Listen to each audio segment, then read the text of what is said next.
sa pag-aproba niya sa trabaho at operasyon ni Sergeant at Arms Aplaska. Ginawi niya doon sa mga minority, hindi naman kayo nangamusta. Takot ako. And one more thing, wala ho ako sinisisi. Pero nung pagkatapos ng lahat, pagtingin ko ng group natin, yung dating majority group, walang di isa sa inyong nangamusta sa amin. Oh, di ba? Mga clear. May gaslighting. Si Senator Alan ang nag-approve ng operasyon ni Aplaska na merong aarestuhin, mag-lock and load, lumabas sa Senado, buksan ang pinto, at mag-warning shot.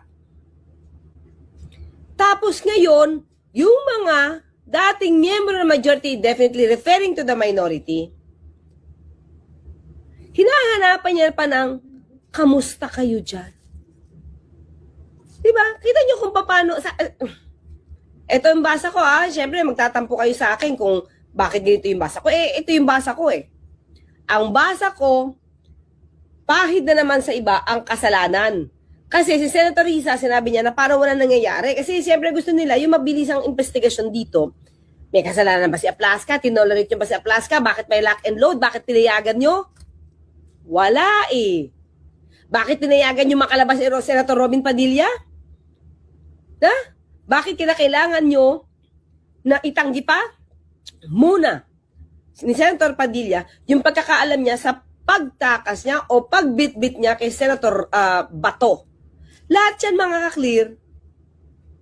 Mukhang tolerated lahat yan. So yun yung gusto mangyari kasi lumalabas kay Senator Risa Hontiveros, walang nangyayari. Nandiyan si Senator Robin Padilla, di man lang napapagalitan na pagsasabihan bakit mo nilabas. Pero instead, tinolerate, wala na sa protective custody namin Si Senator Bato, pwede siya, come and go. Diba? Nakita niyo yung point? Pero because of that, na parang walang nako-call out. Sa mga ganitong pangyayari, instead na i-call out yung nakikita ng tao ngayon na merong mga pagkakamali o lumabag sa batas, lumabag sa proseso. Ang ituturo ngayon nila, ang sisi nila, yung minority ngayon, na hindi man lang kayo nangamusta. See? So ngayon, itong style na to mga ka-clear, pag nadinig ng taong bayan na hindi magiging mapanuri, ay, oo nga, kawawa naman sila. Kasi hindi sila kinamusta ng minority. Siguro alam ng minority may mangyayari. When in fact, kung sisimulan mo mga ka-clear, lahat ng ginawa ni Aplaska, approve ni Senator Alan Cayetano. Hindi naman kayo nangamusta. Takot ako. Sa pag-aproba niya sa trabaho at operasyon ni Sergeant at Arms Aplaska, ginawi niya doon sa mga minority, hindi naman kayo nangamusta. Takot ako.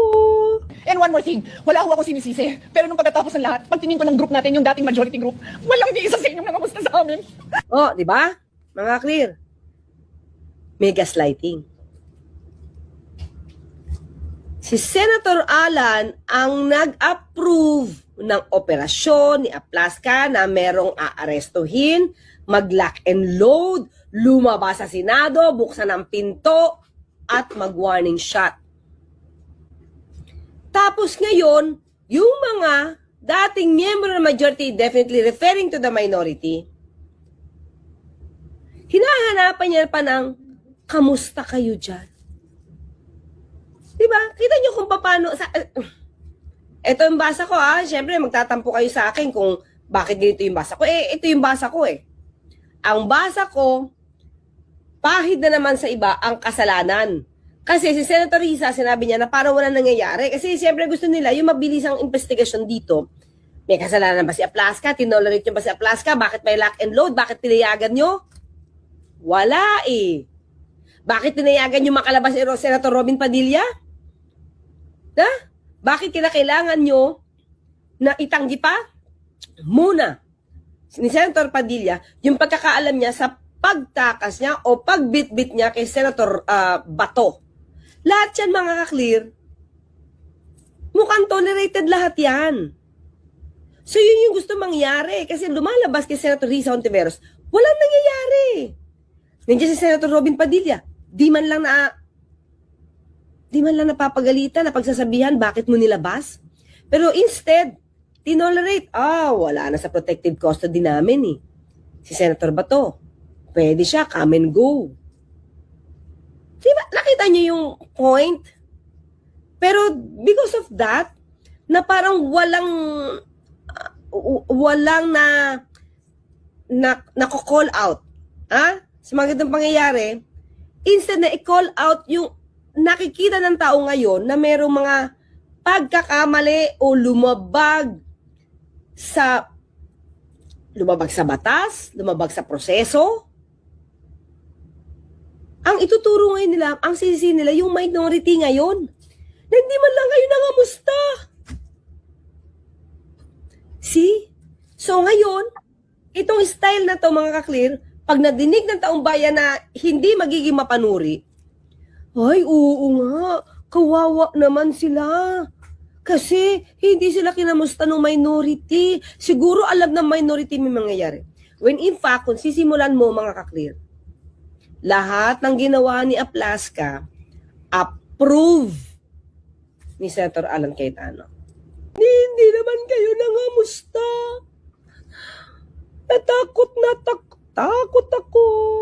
Sa pag-approve niya sa trabaho at operasyon ni Sergeant at Arms Aplaska, ginawi niya doon sa mga minority, hindi naman kayo nangamusta. Takot ako. And one more thing, wala ho akong sinisisi. Pero nung pagkatapos ng lahat, pagtingin ko ng group natin, yung dating majority group, walang ni isa sa inyong nangamusta sa amin. Di ba? Mga clear. May gaslighting. Si Senator Alan ang nag-approve ng operasyon ni Aplaska na merong aarestuhin, mag-lock and load, lumabas sa Senado, buksan ang pinto, at mag-warning shot.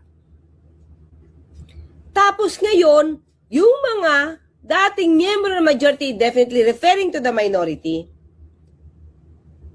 hinahanapan niya pa ng, kamusta kayo dyan?